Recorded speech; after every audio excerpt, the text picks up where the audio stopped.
Hello dear students. तो देखिए कि लास्ट डे मैंने आपको जो है स्टॉक लेवल्स वाले क्वेश्चन स्टार्ट कराए थे, उसके फार्मूले लिखवा कर, और मैंने बोला भी था कि एक क्वेश्चन जो है वो आप होमवर्क में जो कर सकते हैं, तो उस दिन मैंने भेजा नहीं। मैं अभी आज आपको एक और क्वेश्चन बता देता हूँ कि बाई चांस अगर उस क्वेश्चन में कुछ प्रॉब्लम हो तो आप एक और क्वेश्चन जो है वो किया हुआ देख लीजिए, और उसके बाद फिर मैं आपको दो क्वेश्चन जो है इसका यहाँ पे इस क्वेश्चन के अंदर भी ए और बी दो प्रोडक्ट है जिसके बारे में ये क्वेश्चन पूछा गया है। तो ए प्रोडक्ट के फार्मूले जो है वो मैं बता देता हूँ, और प्लस क्वेश्चन नंबर सेकंड जो है वो दो क्वेश्चंस आप इजीली जो है वो होमवर्क में कर सकते हैं।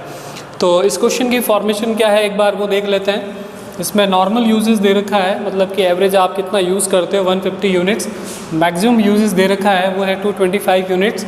मिनिमम आप यूज़ करते हो 75 यूनिट्स, और रीऑर्डर क्वांटिटी आपकी, रीऑर्डर क्वांटिटी का मतलब कि कितनी क्वांटिटी के अंदर जो है एक बार में आप गुड्स मंगाएं जो कि आपके लिए बेटर रहता है, उसको अपन बोलते हैं रीऑर्डर क्वांटिटी। वो आपको दी है 1200 यूनिट्स। इसके बाद आपको बोला है कि रीऑर्डर पीरियड जो है वो आपका है 4 से 6 सप्ताह, यानी कि गुड्स को आने में कम से कम 4 सप्ताह और ज़्यादा से ज़्यादा जो है वो टाइम उसका कितना लगेगा आपको 6 सप्ताह। अभी अपन को 1 बाय 1 इसमें फार्मूले लगाने, हो सकता है कि जो 5 फार्मूले मैंने लिखाए हैं उसमें से एक आध अगर कम भी पूछा गया हो, फिर भी मैं आपको जो भी क्वेश्चन करा रहा हूँ उसमें वो सारे के सारे फार्मूले बता देता हूँ, जिससे कि बाई चांस अगर एक आध फार्मूला नहीं भी पूछे लेकिन एज अ नॉलेज आपको पता रहे कि जब भी वो पूछा जाए तो उसको किस तरीके से अपन सॉल्व कर पाएँ। तो सबसे पहले जो आपकी रिक्वायरमेंट होती है वो होती है रीऑर्डर लेवल की। एक बार मैं इनको फिर से एक्सप्लेन भी करता चलूँगा साथ साथ। रीऑर्डर लेवल का मतलब होता है कि आपके पास कितना गुड्स होना चाहिए जिस दिन आप ऑर्डर कर दें, जिससे कि आपका गुड्स ख़त्म नहीं हो, उससे पहले पहले आपके पास नया गुड्स पहुंच जाए, उसको बोलते हैं रीऑर्डर लेवल। तो रीऑर्डर लेवल के अंदर लिस्ट रिस्क हम रखते हैं, इसलिए इसका जो फार्मूला होता है वो होता है मैक्सिमम कंजप्शन रेट, यानी कि हम ज़्यादा से ज़्यादा कंजप्शन करें और इसको मल्टीप्लाई करेंगे अपन मैक्सिमम रीऑर्डर पीरियड से मल्टीप्लिकेशन करना है। इसका मतलब हमने एक बहुत ही लिस्ट रिस्क वाला काम किया, मतलब हम ये सोचते हैं कि हम हाईएस्ट से हाईएस्ट डेली कंजप्शन या वीकली कंजप्शन करें और हमारे गुड्स को आने में कितनी भी देरी हो सकती है, जितनी हो जाए तो भी हमारा मटेरियल हमारा ख़त्म ना हो, उस क्वांटिटी के ऊपर अपन ऑर्डर करेंगे तो उसको बोलेंगे रीऑर्डर लेवल। जैसे हम वैसे जनरली हम कंजप्शन करते हैं मिनिमम 75, एवरेज हम करते हैं 150, लेकिन हम सोच रहे हैं कि हम नहीं, मैक्सिमम हम कितना कंजप्शन कर सकते हैं 225 यूनिट्स। तो हमने वो 225 यूनिट्स ले ली, और गुड्स को आने में हमको कितनी देरी लग सकती है, ज़्यादा से ज़्यादा कि कम से कम तो 4 सप्ताह में गुड्स आ जाएगा, और ज़्यादा से ज़्यादा उसको लगेंगे 6 सप्ताह। तो हम उसको 6 लेते हैं, हाईएस्ट टाइम मान लेते हैं कि भाई इतना लग जाएगा। तो 225 को 6 से मल्टीप्लाई करा तो आ रहा है 1350 यूनिट्स। तो यानी कि जिस दिन हमारे पास 1350 यूनिट होगी, अगर हम उस दिन ऑर्डर कर दें तो किसी भी कंडीशन में आपका गुड्स ख़त्म नहीं होगा, उससे पहले पहले आपके पास नया गुड्स जो है वो क्या होगा, पहुंच जाएगा। तो उस लेवल को अपन क्या बोलते हैं, रीऑर्डर लेवल। उसके बाद सेकंड फार्मूला इसमें जो होता है ये है आपका मिनिमम स्टॉक लेवल, या जिसको अपन मिनिमम स्टॉक लेवल के अलावा उसको और क्या बोल सकते हैं, सेफ्टी स्टॉक लेवल। तो उसका मैं आपके फार्मूला लिख देता हूँ मिनिमम स्टॉक या सेफ्टी स्टॉक लेवल का। तो मिनिमम स्टॉक लेवल का फार्मूला है आपके रीऑर्डर लेवल, ROL शॉर्ट में लिख देता हूँ मैं, और इसमें से माइनस करना है average consumption into average reorder period, average reorder period. ठीक है, तो रीऑर्डर लेवल तो वही होगा जो आपने अभी आंसर में निकाला था। तो रीऑर्डर लेवल हमने कितना निकाला, 1350, इनटू करना है ब्रैकेट के अंदर एवरेज कंजप्शन और एवरेज पीरियड को। एवरेज कंजप्शन या नॉर्मल कंजप्शन एक ही बात है, जो मैंने आपको पहले भी बताई थी। तो हमारा नॉर्मल कंजप्शन है 150 यूनिट, लेकिन हमारे पास यहाँ पे पीरियड का एवरेज नहीं है, तो हम एवरेज पीरियड हम यहाँ खुद निकाल देते हैं कि हमारे गुड्स को आने में 4 से 6 सप्ताह लगते हैं। तो 4 से 6 का अगर अपन एवरेज करें तो 4 + 6 10 में 2 का भाग लगाया, तो मतलब एवरेज टाइम हमको लगेगा 5 को मल्टीप्लाई करते हैं अपन 150 से, तो ये इसका सोल्यूशन आ रहा है 750। ब्रैकेट के बाहर है अपने पास 1350, तो 1350 और इसका अंतर अगर निकालें तो ये आ रही है 600 यूनिट, यानी कि कम से कम हमको 600 यूनिट हमारे पास रखनी ही चाहिए मिनिमम, क्योंकि उससे अगर कम यूनिट रखेंगे तो ऐसा हो सकता है कि उन यूनिट्स की वजह से आपका जो है मटेरियल कभी भी ख़त्म हो जाए और आपका प्रोडक्शन जो है वो बंद भी हो सकता है। तो मिनिमम स्टॉक लेवल का मतलब ये होता है कि कम से कम आपको इतना गुड्स तो रखना ही रखना चाहिए, क्योंकि उससे कम रखा हुआ गुड्स आपके प्रोडक्शन को कभी भी जो है वो रोक सकता है, और जिससे कि एक आपके आइडल टाइम जनरेट हो जाएगा, जिसमें मटेरियल ना होने के कारण लेबर बैठी रहेगी और बैठी हुई लेबर को फिर आपको पेमेंट करना पड़ सकता है। अभी इसके बाद तीसरा जो फार्मूला होता है वो होता है maximum stock level. Maximum stock level का मतलब ये होता है कि भाई आप ज़्यादा से ज़्यादा कितना स्टॉक रखें, क्योंकि कोई चीज़ की बहुत भी ज़्यादा जो चीज़ अगर अपन रख लें तो उससे कई बार उसका फ़ायदा करने की बजाय वो नुकसान भी करती है। जैसे अपन कहते हैं कि भाई अति हर चीज़ की ख़राब है, तो चाहे खाने की चीज़ हो, खेलने की चीज़ हो, मोबाइल हो, टीवी हो, कुछ भी हो, अगर आप ज़्यादा उसको यूज़ करते हैं तो वो हमारे लिए किसी न किसी तरह से फिर नुकसान का कारण बन जाता है। तो वैसे कि वैसे बिज़नेस के अंदर भी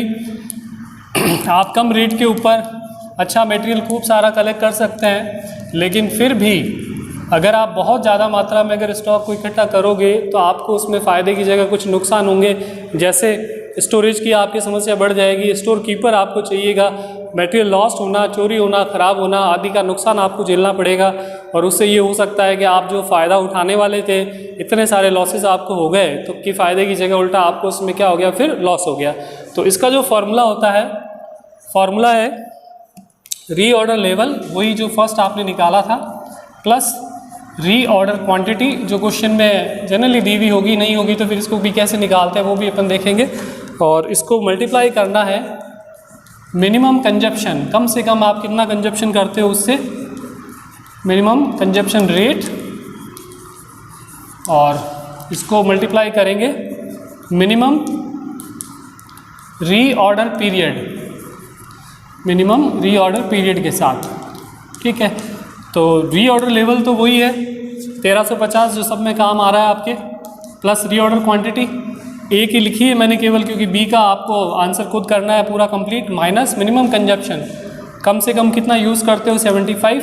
और कम से कम पीरियड है 4 सप्ताह। इन दोनों को ब्रैकेट्स को सॉल्व कर लेते हैं, 1350 प्लस 1200, तो ये आ रहा है 2550 माइनस 750 इंटू 4 300, तो 2550 में से 300 माइनस करेंगे तो 2250 यूनिट जो है वो आपका आंसर होगा कि भाई मैक्सिमम स्टॉक लेवल आपको जो है वो कितना रखना है, 2250 यूनिट। तो देखिए मिनिमम कितना था, सिर्फ 600 यूनिट, और मैक्सिमम आपके जो स्टॉक लेवल है वो कितना है, 2250। और चौथा फार्मूला आपका होता है एवरेज स्टॉक लेवल, और एवरेज स्टॉक लेवल में अपन क्या करते हैं कि खाली मिनिमम और मैक्सिमम दोनों को जोड़कर केवल उसमें 2 का भाग लगा देंगे तो हमारा जो है वो एवरेज का आंसर आ जाएगा। तो लास्ट फोर्थ फार्मूला जो मोस्टली पूछा जाता है आपके, average stock level, average stock level, तो 1/2 minimum stock level plus maximum stock level, maximum stock level. तो 1/2 मिनिमम स्टॉक कितना रखना था आपको, 600, मैक्सिमम आपने निकाला है 2250, तो एवरेज जो है वो कितना हो जाएगा, तो एवरेज आपको रखना चाहिए 1425 यूनिट जो है वो आप एवरेज रख सकते हो कि भाई मिनिमम 600 है, मैक्सिमम 2250 है, तो दोनों के हिसाब से एक बीच का रास्ता जो है वो हमारा क्या है, 1450 यूनिट। और अब वैसे क्वेश्चन में जनरली डेंजर लेवल के बारे में कम ही पूछते हैं, लेकिन जैसा मैंने कहा कि अभी पढ़ा रहे हैं तो फिर मैं एक बार आपको सारे फार्मूले ही बता देता हूँ, जिससे कि फिर आपको कोई भी क्वेश्चन में कोई भी फार्मूला पूछे तो आप इजीली उसको कर पाएँ। तो डेंजर लेवल, तो डेंजर लेवल का फार्मूला होता है minimum consumption rate, consumption rate into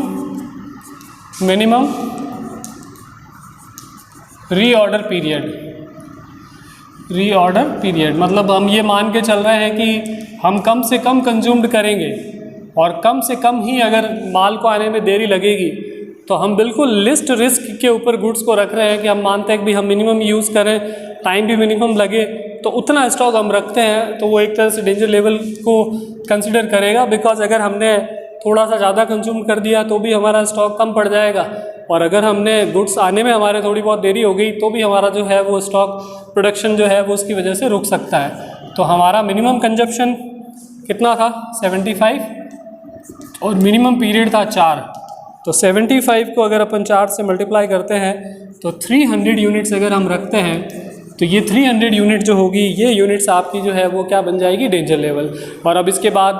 मैं आपको जो है इसमें इसी क्वेश्चन की और सेकंड क्वेश्चन की फ़ोटो जो है वो सेंड कर देता हूँ वीडियो के बाद, जिससे कि आप क्वेश्चन नंबर 2 एक होमवर्क में करेंगे। और मैंने अभी जो क्वेश्चन 3 कराया है इसके अंदर आपके 3rd क्वेश्चन के अंदर 2 प्रोडक्ट है, ए और बी,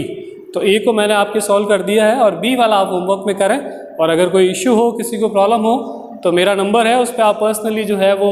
मैसेज सेंड कर सकते हैं, कोई प्रॉब्लम है तो बता सकते हैं। Thank you.